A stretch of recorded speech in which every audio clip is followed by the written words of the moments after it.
proses hukum atas sangkaan pencurian yang melibatkan Krisni Yuan Wang sebagaimana dalam nota pembelaan juga ungkapan si buah hati yaitu Rafael bahwa sang ibu tidak bersalah dan cukup menderita selama ini. Hingga ungkapan yang dituangkan dalam tulisan tangan Rafael Deangelo Susanto memohon sang pengadil tidak menghukum mamanya. Hal di atas direaksi oleh Jaksa Penuntut Umum dari Kejaksaan Tanjung Perak Surabaya, Estik Dila dengan menyampaikan tanggapan atas nota pembelaan Krisni Yuan Wang maupun sang anak. Inti dari tanggapan jaksa yakni bentuk jeratan pasal 367 ayat 2 sebagai delik aduan. Terkait objek perkara akuo telah terungkap fakta-fakta di persidangan berupa yang diperoleh alat bukti yang sah sebagaimana yang diatur pada pasal 184. Terhadap objek perkara akuo merupakan bukan harta bersama. Memohon kepada sang pengadil yang memeriksa, mengadili perkara ini pihaknya tetap pada tuntutan yakni pidana selama 5 bulan, ungkap jaksa. Dari Pengadilan Negeri Surabaya, jurnalis Jagat Arta TV melaporkan. Akan tetapi terdapat bunyi pasal yang berkelanjutan, yaitu maka terhadap orang itu hanya mungkin diadakan penuntutan jika ada pengakuan yang terkena kejahatan. Hal tersebut yang kemudian menjadi bentuk kekhususan dari pasal 367 ayat 2 sebagai kelah delikti atau delik aduan. Bahwa selanjutnya terkait dengan objek daripada perkara akuo sebagaimana terungkap sebagai fakta-fakta hukum yang terungkap dalam proses pemeriksaan di persidangan yang diperoleh alat bukti yang sah sebagaimana diatur dalam pasal 184 ayat 1 dan ayat 2 KUHP terhadap objek perkara akuo adalah harta bawaan, bukan merupakan harta bersama, yang seharusnya ketika dilakukan penganalisis secara yuridis dapat dikaji adalah terkait harta bawaan yang tidak diperoleh dalam talian perkawinan melekat sebagai milik daripada saksi D. Irsan, bukan sebagai harta bersama yang diperoleh selama perkawinan berlangsung.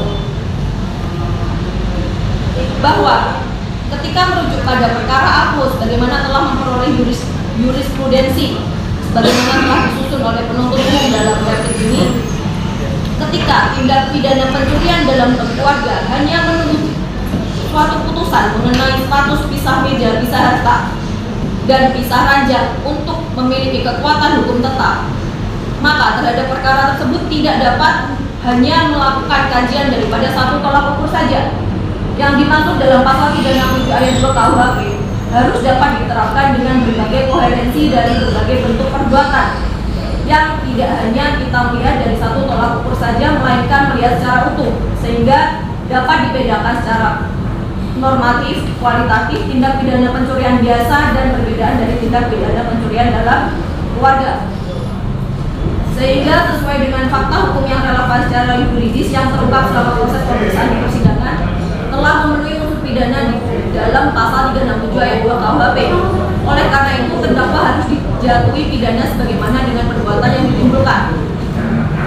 Bahwa terkait dengan somasi sebagaimana telah terbunyi di dalam poin 22 mengenai, mohon izin membacakan bahwa pada kenyataannya ternyata saudari ketika ke Jakarta juga membawa tanpa izin harta bergerak berupa emas-emas yang bukan milik saudari tetapi milik klien kami, pemberian orang tua klien kami yang sudah puluhan tahun di mana klien kami belum menikah dengan saudari, sehingga patutlah menurut hukum diduga melanggar pasal 372 KUHP junto pasal 372 KUHP.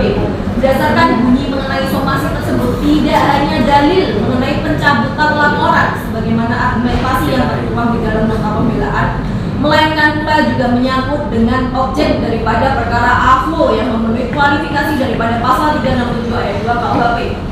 B.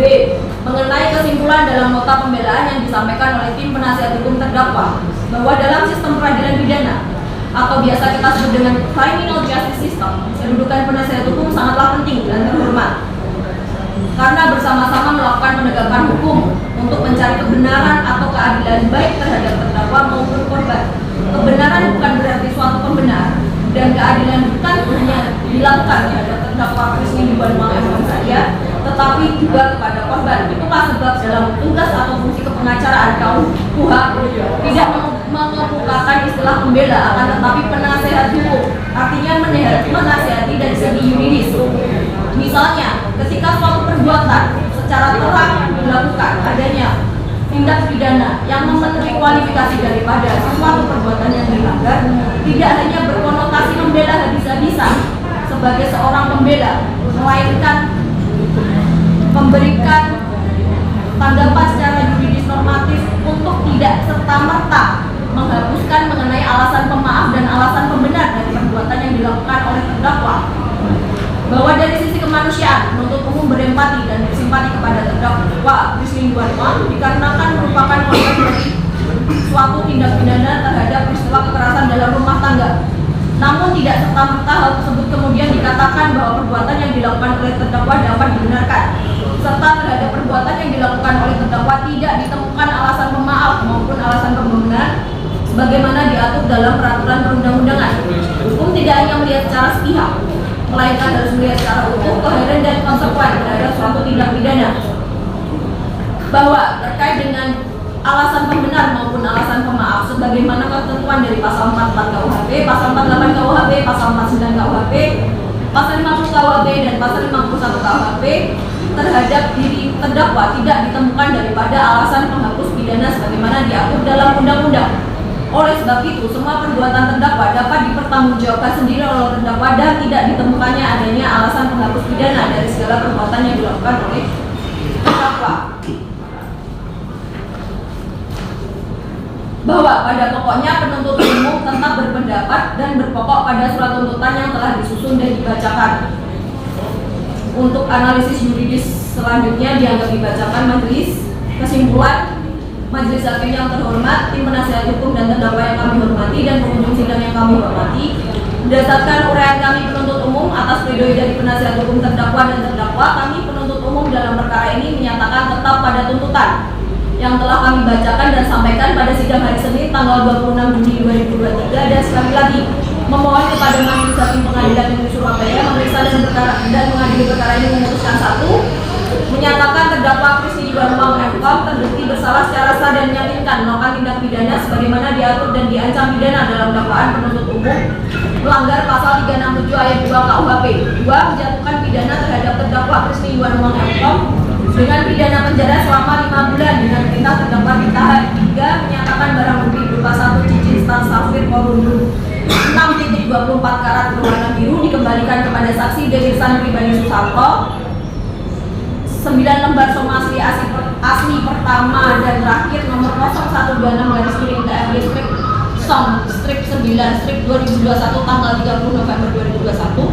1 lembar fotokopi pemetrian Certificate of Government Identification nomor CS 1901154 tanggal 13 Mei 1993. 1 lembar dokumentasi screenshot percakapan via WhatsApp antara Irsan pribadi dengan Krisni Yuanwang pada hari Sabtu tanggal 6 November 2021 tetap terlampir dalam berkas perkara. 4. Menetapkan supaya terdakwa membayar biaya perkara sebesar Rp5.000.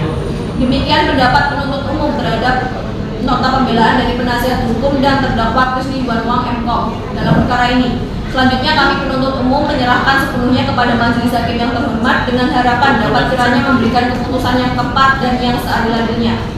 Semoga Tuhan senantiasa melimpahkan perlindungan dan rahmat-Nya bersama kita semua. Penuntut umum kita dengan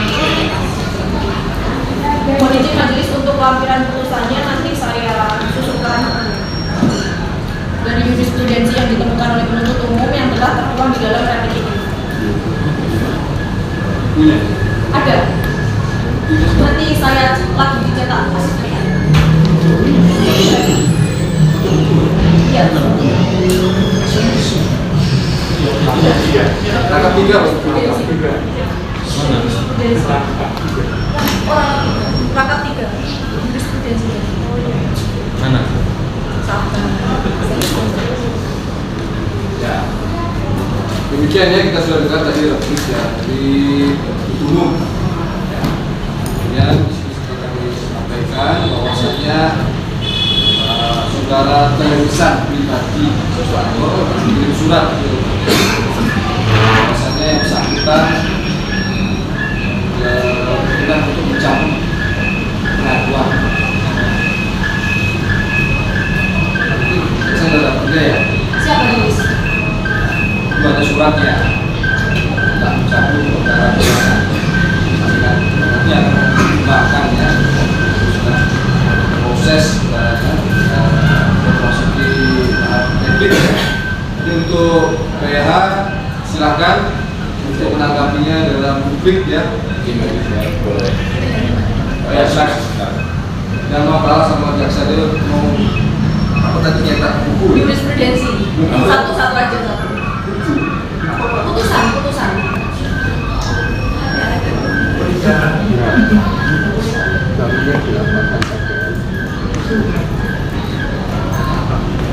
Iya, rangkap tiga.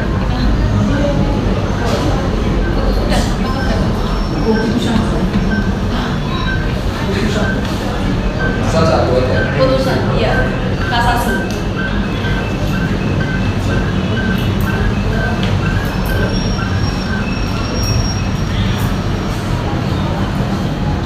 Ya, bagaimana terdakwa mau diserahkan ke penasihat hukumnya? Ya, gimana?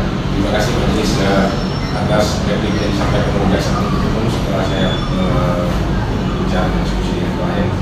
Kami akan menanggapinya dalam Publik ya. Hari Senin kembali tanggal 17 Juli ya. Jamnya jam berapa? Mohon izin majelis, kami dari Kejaksaan tanggal 17 Juni tidak dapat menghadiri karena ada acara ulang tahun kantor.